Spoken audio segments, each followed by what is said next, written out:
Let me ask you all a question. Which fandom do you think is currently inhaling the most amount of copium? Is it the Half-Life fans? That ship sailed 20 years ago. Jesus H. Christ. Is it the Bloodborne fans? That is definitely a respectable guess, but it's not the correct answer, despite the fact that these guys show up at every state of play with the same blind expectations. You might think it's the Fallout fans, since that's what the title said, but you would be mistaken. It's most definitely the Titanfall fans, because that's never going to come out. But nothing is going to stop them from making endless videos about how good Titanfall 2 is, with the hopes of convincing EA to focus on developing another 4-hour unforgettable campaign instead of printing money. That's why I'm not going to add another video to the pile, at least for now, and I'll focus on the other miserable souls. There's never been a more confusing time to be a Fallout fan than it is today. On one side of the aisle, you have a brilliant adaptation that manages to create an original and captivating story which also expands the universe it is based in, and on the other side you have a barren wasteland, literally. Patrolling the Mojave almost makes you wish for Fallout New Vegas 2, or anything at this point. At the time I'm writing this script, it's been a day since I finished the second season of the Fallout TV show, and 11 years since the last proper Fallout game. The force doesn't seem that balanced to me. For real, this season felt like a love letter to Fallout fans, more specifically the gamers, and somehow Bethesda seems to neglect this core part of the audience the most. We let ourselves get engrossed into this rich universe yet again, feeling the thrill of a suspenseful story, but when the fire fades out, there is nothing to keep the hype going. You cannot expect me to see these characters do drugs, steal shit and kill people and not want to go back to the games and experience the same joy. But guess what? There is nothing out there besides broken, forgotten and bad memories. And we almost had something, man, but the countdown turned out to be just another +1 in the impressive streak of letdowns regarding Bethesda. Look, I might be salty because I fell into the hype behind the false promise of a Fallout 3 or New Vegas remaster, and I'm not blaming Bethesda because they didn't come out with any statement, but it's definitely disappointing when you have nothing to show for. I think it's become an industry standard for other strong adaptations to accompany their shows with content for their respective games, prolonging the discussion surrounding the IP. It's smart business, funneling your viewers into spending money on your games. Naughty Dog did it twice, releasing PC ports for their needless remasters to accompany the show, and Bethesda broke Fallout 4 and made the worst implementation of the ghoul than Call of Duty. When the first season of Fallout launched, they literally had nothing planned because they didn't expect the show to be that successful. Bethesda didn't believe in Fallout. And that's why I think they don't deserve it, and they probably never did. To give you a short history lesson about Bethesda's relationship with Fallout that you probably already knew, Fallout was not created by Bethesda, but by Interplay Entertainment. They made the first 2 games, which you will never play because they look older than Charlie's grandma, and those other games which we don't talk about. After Interplay went underwater due to money problems, Bethesda swept in and acquired their IP. Was Fallout popular before Bethesda? Sure. But Todd Howard introduced it to the world. You can criticize Fallout 3 how much you want, but you cannot deny its impact. Literally a groundbreaking sandbox that lets your mind wander, and although it's garbage, the engrossing bleak atmosphere made you come back time and time again. Bethesda took everything that made Fallout great and brought it to the masses, and even if they sacrificed a lot of core mechanics, they managed to create a successful structure that can be built upon, and so they did with Fallout New Vegas. Psych, that was Obsidian. No, but Bethesda did improve their structure with Skyrim. Isn't it crazy that Skyrim came after Fallout 3 and yet people still call Fallout Skyrim with guns? That just puts into perspective the cultural impact of Skyrim and how Fallout was abandoned. Well, technically it wasn't, because Obsidian was let into the fold to do a spin-off, whilst Bethesda was putting all of its resources into their magnum opus. And Obsidian matched their freak, creating their own magnum opus with Fallout New Vegas, to this date considered to be one of the greatest RPGs to have ever been released.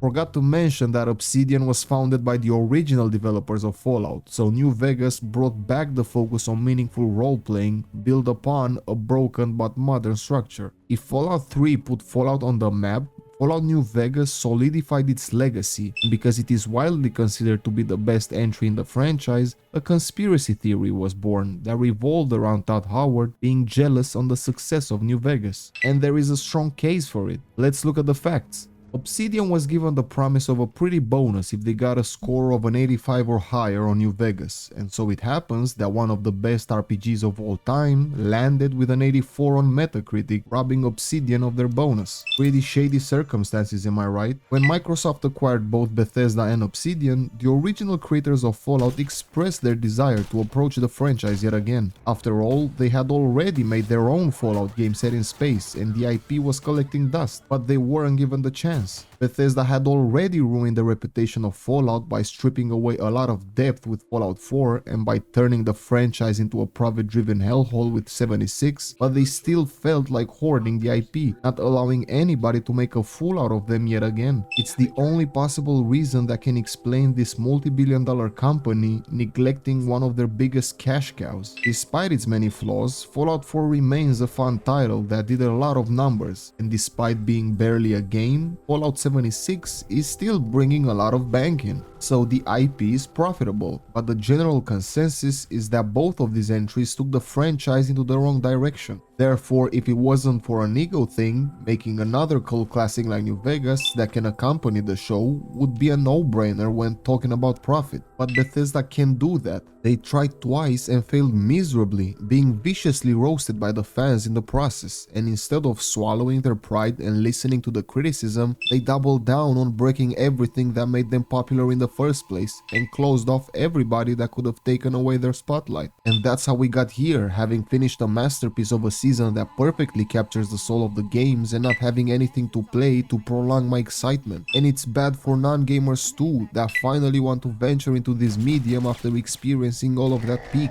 The first Fallouts cannot be touched because they're radioactive. Just look at them. Fallout 3 and New Vegas remain broken beyond comprehension, needing 100 mods to keep their performance stable. Fallout 4 keeps the fire going, but the flame is constantly fading, Dark Souls reference, and Bethesda keeps pouring water over it instead of gasoline. I mean, they broke the game twice now with the onslaught of paid mods, and Fallout 76 keeps bringing in content from the show, but at exorbitant prices that will turn everybody away from it. There's literally no outlet for gamers to vent and for non-gamers to get immersed in. I mean, the Outer Worlds exist and it's pretty good, but at the end of the day, it's still not Fallout, and we wanna play Fallout. There was a sliver of hope that the countdown to the finale will also lead to a shadow drop of a Fallout remaster, since Bethesda recently discovered that those types of releases are successful with the Oblivion remake. All of the signs seem to have been pointed at Toddy Boy finally doing the right thing for this franchise after wasting everybody's time with Starfield. But fuck me, I guess, for expecting this multi-billion-dollar company to prioritize their loyal consumers and not their ridiculous profit margins. The only content they appear to prioritize is the one that is going to make them the most amount of money, as Fallout 4 and 76 are their most approachable titles when it comes to casual audiences, which are the most susceptible to buying a badass suit of power armor for $30 fucking dollars. What the fuck is this, Bethesda, you greedy cunts? This is a proper example that highlights why Bethesda doesn't deserve Fallout. They don't put any effort into making quality content for their games, and when they do, they over-monetize it. They forbid more talented individuals from creating something special that the fans will love, and when they finally bring someone in that does justice to their IP, they take their original creations and over-monetize them. They're literally putting the least amount of resources into Fallout as they chip away at Elder Scrolls 6, which is crazy considering that Fallout is now Bethesda's most popular franchise. If you would have asked me back in 2011, 2014, hell even 2015 which Bethesda franchise is the golden goose of the company,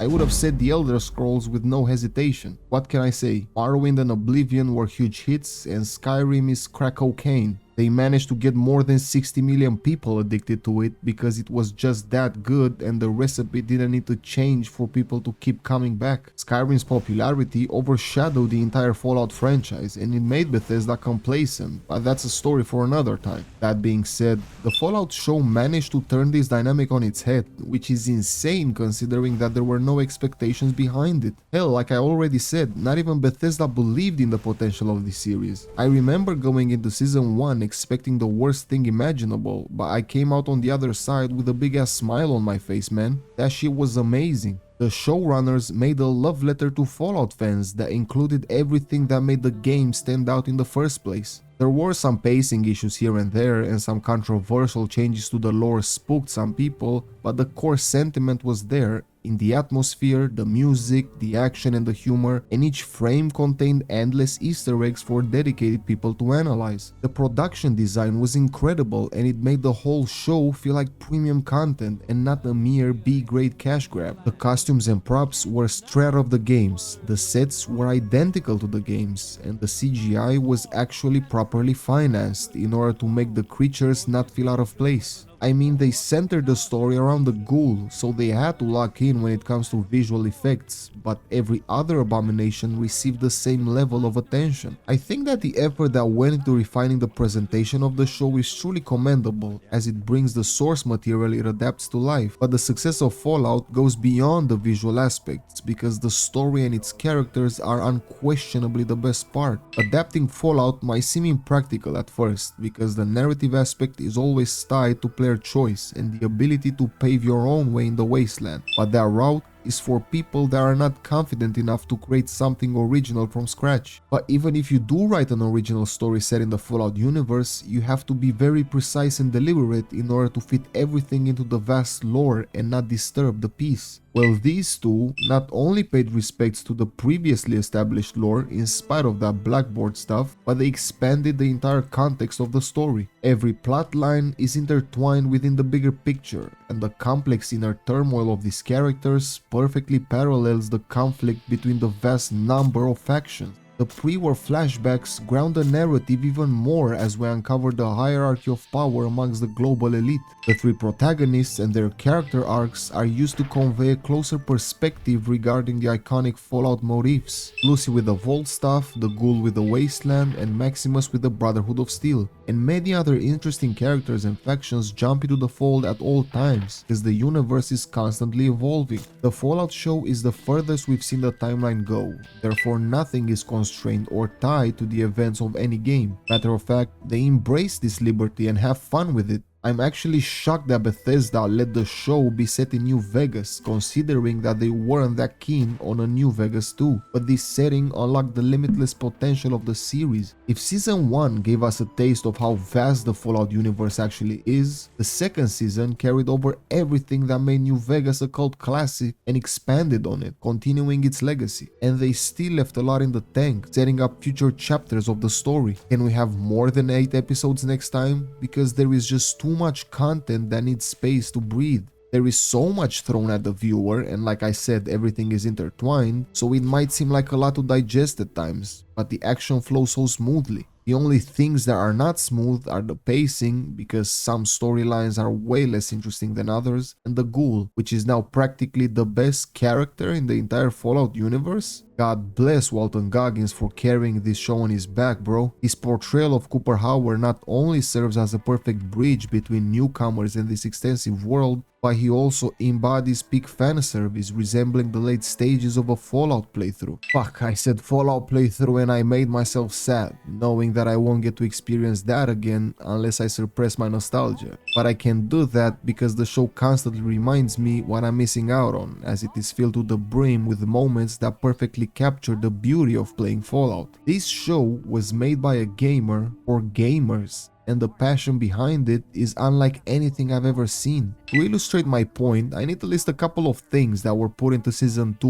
with the sole purpose of catering to the fans. Spoiler alert for the entire season. The show literally opens up with Lucy sniping off cons from the iconic dinosaur in Novak, whilst Big Iron is blasting through my speakers. Setting up this season with the most iconic Fallout track already shows a lot of promise. The meme line of patrolling the Mojave almost makes you wish for a nuclear winter not only gets canonized, but its repetition takes on a new dark meaning. We got Leged Lenius, Victor, the Kings. Fucking Fisto shows up for a split second, but that's already a telltale for peak fan service. Lucy gets hooked on drugs and then proceeds to steal in order to cure her addiction. I feel like this sequence is extremely underrated and only works effectively if you can relate it to your own playthroughs. The Fallout narrator himself, Ron Perlman, makes the best cameo introducing Super Mutant, and the cherry on top is the one-to-one recreation of the sniper shot in the intro of New Vegas. This shit means something to me, man. I'm not even gonna lie, this scene alone can make any Fallout fan wanna tear up. It's special and it perfectly symbolizes a love letter to the gamers that made Fallout popular in the first place, especially Fallout New Vegas. And it's crazy that Bethesda, specifically Todd Howard, had the biggest opportunity of directing a big audience immersed in the Fallout universe through the epicness of New Vegas to his own game with the Fallout 3 remaster.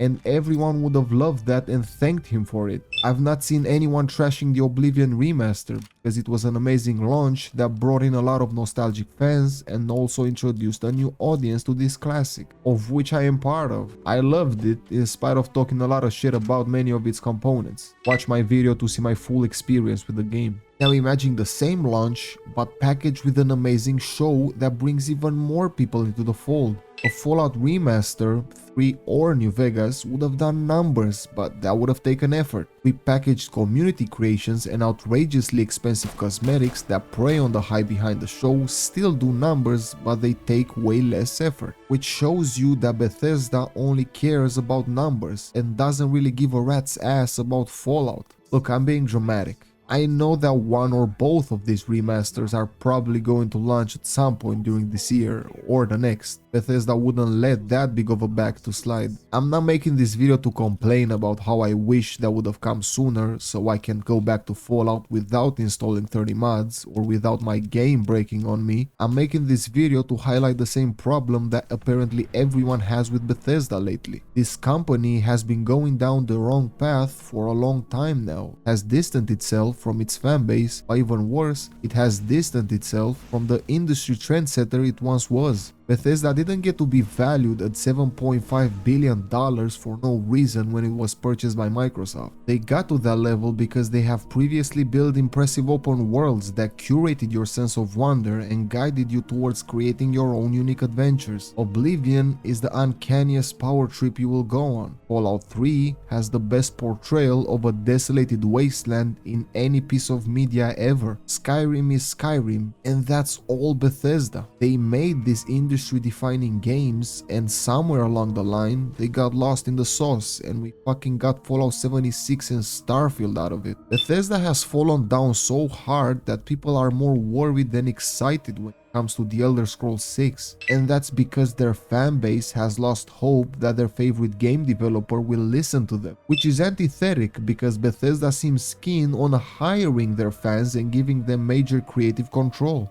The success behind the Fallout show can only be credited to pure passion and dedication, bring a beloved universe to life. The series manages to highlight everything that is great about Fallout because the creators made sure to include everything that they love about Fallout. It's a love letter to Fallout made by the people who love Fallout the most. And I'm afraid that it might be where the future of this franchise lies, as the gaming side of things looks, well, like a barren wasteland. I hope the popularity of the show wakes something up in Bethesda and they start approaching their titles with the same passion that their fans seem to have over their IPs. It's time that they step up and stop letting modders and showrunners do the hard work of propping up their franchises, and they should let Obsidian make Fallout New Vegas 2. Todd, stop being a pussy. Anyway, if you've watched the latest season of Fallout, feel free to let me know your take on it in the comments. Let the comment section also be a safe space for your criticism towards Bethesda or the Fallout franchise in general. If you managed to stay with me for all this time, please consider supporting the video and the channel in any way you see fit. Your presence has been priceless. Take care.